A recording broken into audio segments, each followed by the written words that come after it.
Hi, I'm Andrew Fleming. I'm a reporter with the Vancouver Courier, and I'm sitting here today with my colleague Sandra Thomas.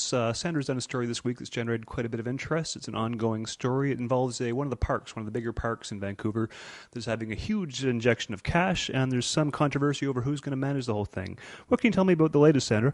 What started the whole thing was when the whole issue of them spending $310 million to redevelop the park came up. Then it was a decision of who was going to govern it.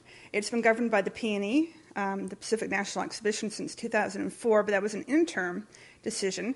And recently, neighbours and community groups have been pushing for the Vancouver Park Board to take control because they think they do a better job. But yesterday at a special meeting, City Council decided to keep the status quo, and the P&E will continue to govern Hastings Park. Okay, so it's $310 million. I mean, that's a huge chunk of change, obviously, and there's some pretty big changes coming to the park itself. Do you know some of the things in specific that's going to be different about it? Absolutely. There's going to be a huge conference centre. Playland itself is expanding, which is an issue to quite a few of the neighbours who live in the area. And they're adding additional green space, bike lanes, but there's also a lot of parking that's going to be introduced. No, I'm a bit confused about who controls, because I know there's been quite a bit of controversy, and we've talked about this before, about that pond that they brought a bunch of fish into. But no, I thought that was the Parks Board that was in charge of that, or is that P&E is in charge of that as well? The P&E is in charge of that as well. The Park Board actually still maintains governance over Empire Field, or Empire Fields, depending on which day you're talking about it. And the P&E governs the rest of it. The casino is governed, and racetrack are governed separately. But so the P&E governs the entire thing, and they were the ones that were responsible for introducing the urban fishing program, which has caused so much controversy at Hastings Park.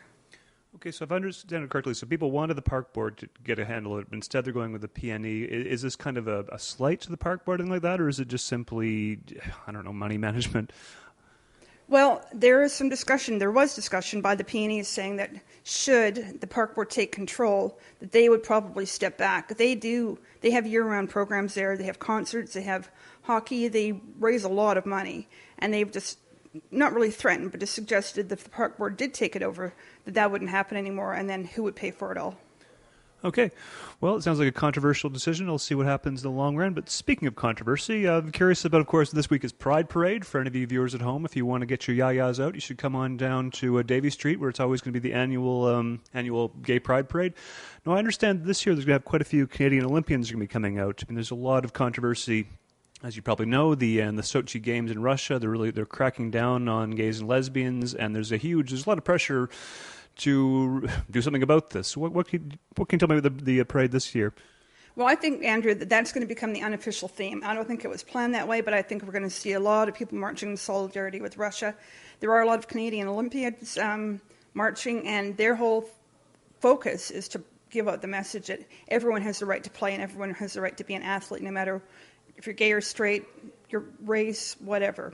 So I think that you're going to find that that's going to become the unofficial anthem of this year's parade.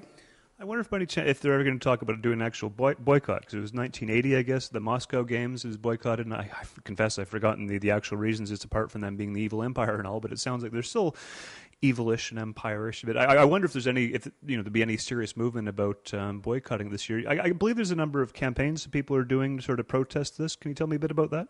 Sure, Andrew. Actually, it started off with the bars on Davie Street, the gay and lesbian bars on Davie Street, pushing to stop using Stoli vodka, which is really popular vodka. And they do have a pretty good reputation for supporting gay and lesbian rights. But much in the same way that years ago in the 80s or the late 70s, that the Florida orange juice, people used Anita Bryant to as a spokesperson, and she spoke out about the gays and lesbians.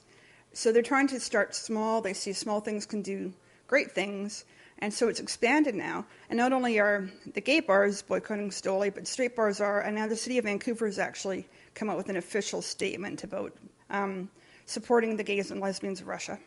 It does seem kind of unprecedented. I believe Gregor Robertson said something quite firmly about it, and you've got one city just hosted the Olympics. You're basically chastising countries about to host the next one. I think it'd be really interesting to see what happens, because this really is, this is the 21st century. You just can't do this anymore. I think it'll be very interesting to see what will happen, and if any countries will have the guts to. Well, it's always tough, isn't it? If you boycott it, the poor Olympians, this could be their one shot at going.